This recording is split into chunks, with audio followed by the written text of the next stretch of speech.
decided to take a break from watching the docuseries on Netflix.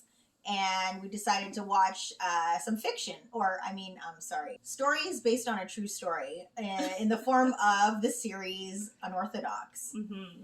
So it's a 4-part series, just covers the life, or loosely based on the life of a woman by the name of Deborah Feldman, who once was in the Hasidic community and she escaped. Yeah. So the series is a different character name. It's like there's so many things that are different from the actual story of the person that this show is actually supposed to be about, which I found out after the fact from looking into it. So did I. I find it very misleading.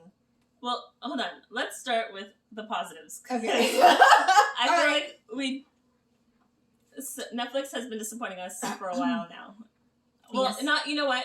That's wrong. They haven't been disappointing me. They've been disappointing me in the docuseries. They've just been hurting our feelings. Yeah, in the docuseries.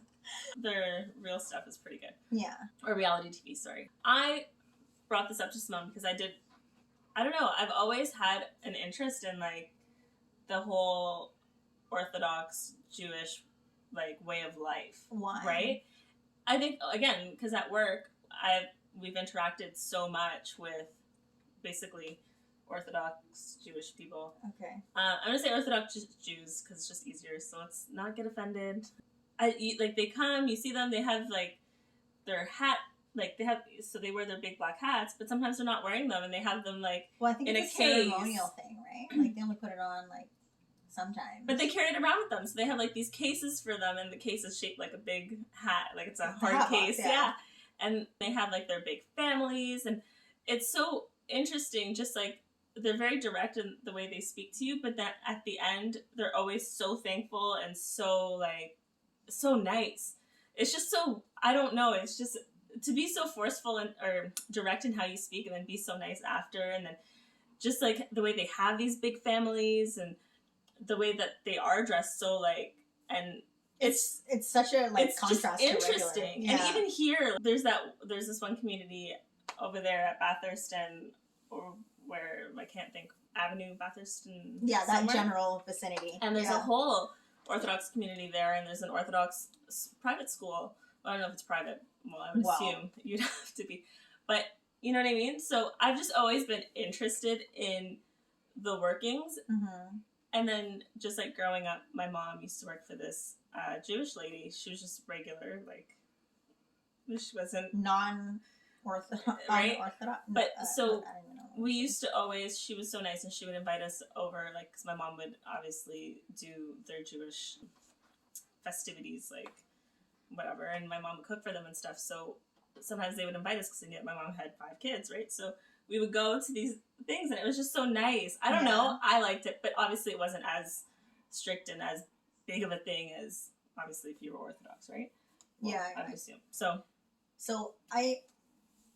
on a personal level, like, I don't think I've ever had any interactions with anyone who is Jewish in life. No, like, and it's not funny. It's not for not wanting to or being prejudiced against or anything. It's just I've never made a Jewish friend. It just never happened. You know what I mean? Like, I've never. Mm-hmm. And now, you know, I've worked with people who are Jewish, and that's fine. In personal life, I've never had any kind of anything with anyone of the Jewish faith.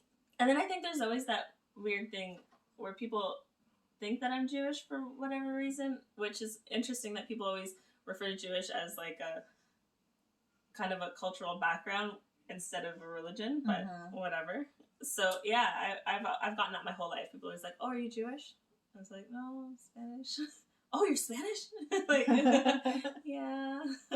So, yeah, I think it's just always been interesting to me, I guess. Maybe because people confuse me for it, I'm like, I slightly think that I'm part of it.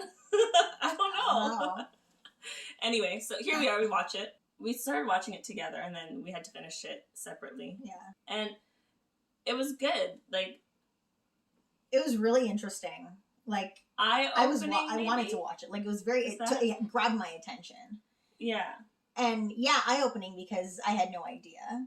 Mm-hmm. In school, like in high school, I took a world religions class, but I mean, that never really went, like, deep into that area of Judaism. You know what I mean? So, but I don't think you really can. You know what I mean? Because it's, at least the way it was portrayed, it's a way of life. It's their community. They're in the States. They're in New York. They're in Williamsburg, and for them, Williamsburg was basically its own city, its own, almost its own country. You know what I mean? Just the way that they would only stay within that, I don't know, vicinity. Yeah. And everyone knew each other, and you know the baker, and you know the butcher. The fact that, like, oh, you're going to your mother-in-law's? It's like, why do you know who my mother-in-law is? Yeah. We just live in the same building. Right? So that kind of stuff was, it's like, wow. Imagine not having any privacy, essentially. Yeah, like everybody knows your business. They know when you got married. Yeah. They know how long it takes to have babies. Yeah, exactly. And you're almost judged because... Well, yeah, because their whole thing is to have children. Like, you're getting married, you're having children. Like, that's that. So, in the series, when she was unable to conceive for we know why, because she didn't have any lube, everybody knew that they didn't have a baby because they couldn't conceive for whatever, you know. And just the fact that the husband would call the mom and be like, that is the utmost disrespect. Hey, like, I can't, I was so, like, we're trying to do it and it's not working. And then mom shows up with some lube, some trusty lube. I remember watching it and messaging you and being, imagine your mother-in-law coming over and handing you some lube, being like, I hear you're having troubles. Use this. Yeah. Like, I would be mortified. I would be like, this woman is never allowed in my home ever again. But in that little world, you would never say what I just said. It's just, it is what it is. Well, you wouldn't say it out loud in front of other people, but then you can say it one-on-one between each other. Like, that's what I find so weird, is that they're so reserved with, okay, the women and the men have to be, like, separate, but then here this guy's calling his mom and being like, hey, mom, we're basically not able to have sex, is what he's essentially had to say to her. And then she's like, okay, don't worry, I've got this. Shows up with some lube, you know what I mean? And it's like, how is it that that's appropriate and crossing those boundaries is appropriate, but male and female, I don't know, prayers together, or even the wedding, like, the way the wedding was so separated by male and female, and how they weren't even basically celebrating together. They had 7 minutes by themselves to do whatever they wanted. Yeah. And they ate their dinner. Yeah. So, like, that, I find... that was really interesting. And it's such a contrast to... and the sex doctor, that they have sex doctor if you can call her that. I'm going to say she was a sex specialist. I don't know what you would call what she did, because the poor girl didn't even get too much out of that conversation either, because, I mean, yeah, she explained to her that there was... I'm so immature. She explained to her how, like, men and women fit together like a puzzle piece. And then she was telling her how she has a hole down there. And she's like, no, I don't. And then, like, I think that's the most she got out of that conversation. And then she gave her a mirror and said, go look. Yeah. And then she looked and was like, there's something else. And it's like, I remember when I was younger, so this girl was around 19. Yeah. In the movie. I remember being a teen, and it was probably maybe towards the end of my teens that I looked at my vagina, but I did not know it was there. I always knew it was there. Yeah. I knew I peed over here. It's human anatomy. And I know they go to school. Like, they go to school. So it's basic. Yeah. It's like the basic, like, down there. Like, sure, they won't go to college and stuff like that unless they're allowed to or whatever, but they still do elementary and, you know. Anyway. Yeah, but I wonder what, in that community, what they're actually teaching them, if she had no idea. And who knows, when I was looking on the internet, there were some articles about the fabrications that were put in this documentary. So we don't really know if that really happened. But it's hard to say, because... It's really hard to say. Maybe up here, the community that we have up here is a lot more open about schooling. Like, maybe their schooling's different. And we already know that the difference between countries, like between Canada and the States, and just basic everyday society and Western society is already so different, like, right? Yeah. So with religion like that, where they're so, like, I could see that the differences between up here and down there would be so different, right? Especially because they had migrated there right after wars and stuff. World War II, yeah. So for them, it was like a refuge and an escape, and then they had to, so I could see that community would be so much different than, let's say, the community up here, because no one came to Canada. Right? They came after they went to the States. Like, everyone goes to the States first and then maybe come here. Like, so I could see that for some communities it would be different. So unless you lived specifically in that community, for some families it's like that, and for some families it's not like that. And there's so many different factors exactly that play into it. Continuing on, we watched the whole part where it was based in Williamsburg and based on the family and what she went through getting married and all that good stuff. And then she moves on and she runs away to Berlin. Mm-hmm. A lot of the stuff she does in Berlin is almost more cringy than the stuff that she was doing back home. Yeah. How creepy she was meeting people. It was just weird. And then these people just embraced her. That actress did a really good job of being awkward. Let me just tell you. And I think given the story that she's from this, secluded community, and she goes to meet these people, she probably didn't know how to socialize with people outside of the Hasidic community. You know what I mean? That's true. So I think that was probably like a really good depiction of how awkward it probably would have been for her to try and acclimatize and make friends outside of that community. And then she slept in the school, and then she applied to the school. Yeah. So there was all of that stuff. And then just like the husband coming to find her with the cousin who was like an asshole.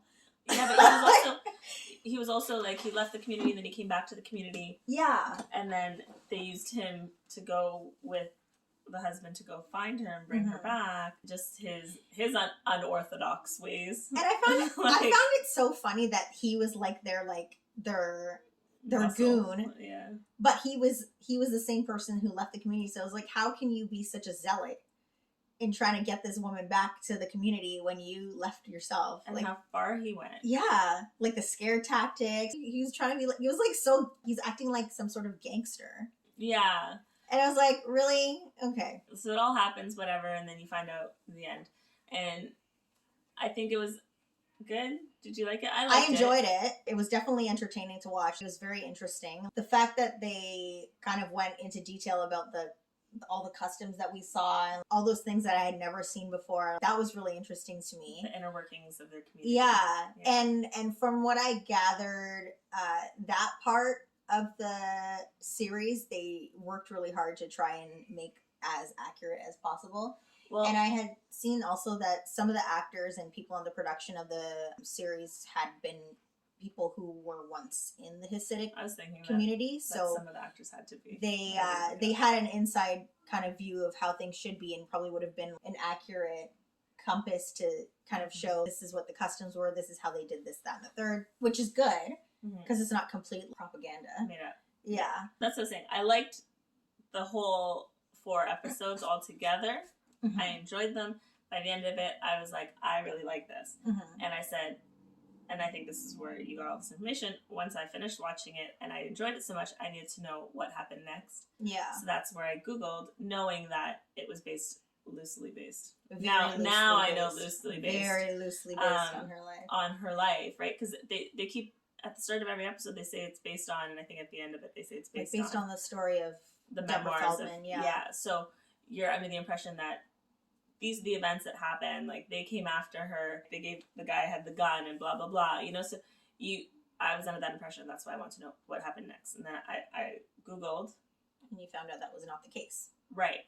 So basically, as Simone was saying, the whole first start of it was based on truth, her story and her reality. And then when she left, that's where they basically made up the story, which I think is just totally wrong. Yeah, because, you're kind of, if you want to put based on the memoirs of somebody, you're kind of labeling it as something that should be completely true. And then you have all these fabrications, and it kind of makes you question how real any of that really was. The validity of everything. Yeah. But then also, if you're not researching like me and Simone, and you're not a web sleuth,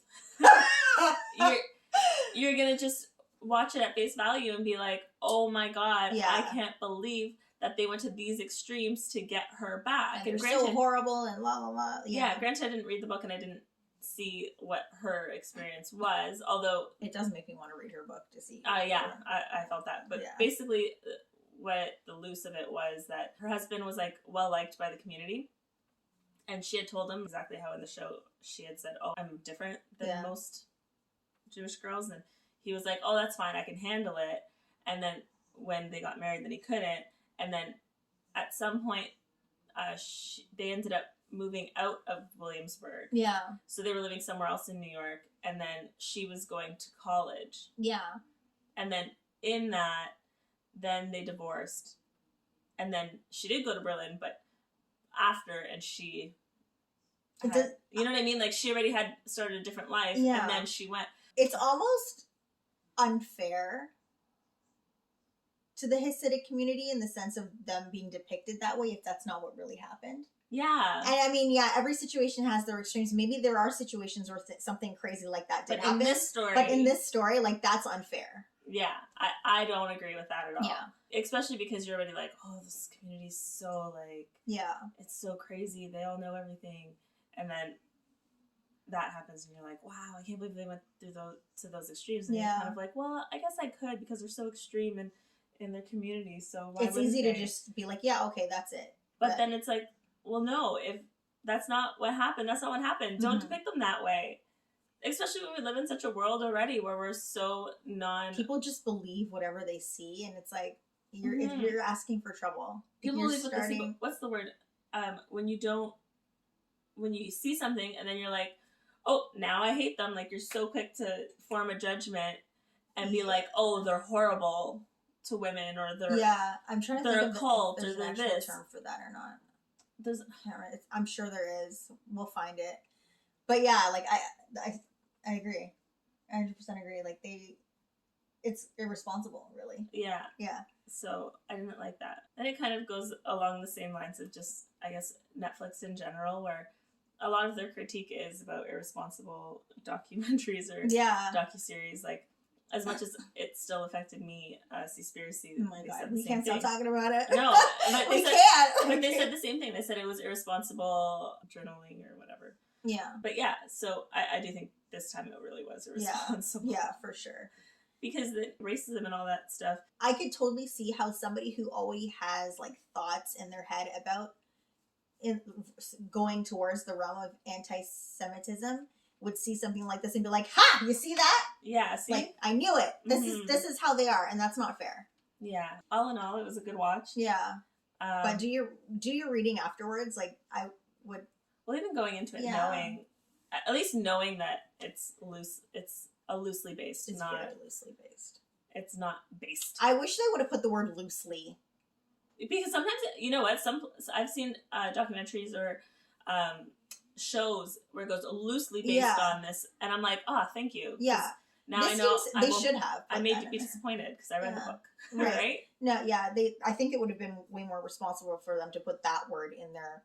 You know how they went out of their way to put based on blah, blah, blah. They should have put the word loosely in there so that people would have an idea that this is mostly, it's fiction. Fictional. Yeah, fiction based on somewhat of a real life story, as opposed to being like, oh, this happened to this girl and how horrible, you know? Yeah. Anyways. So watch it. Yes, definitely watch it. Don't watch it, whatever you feel like. Read the book. Tell us about it. If you read the book, tell us about it. I'm going to go read that book now. I'm going to find it. I'll read it after her because I'm not paying for it. Told you I have no job. All right, guys. Thanks for watching. Give us a like. Bye.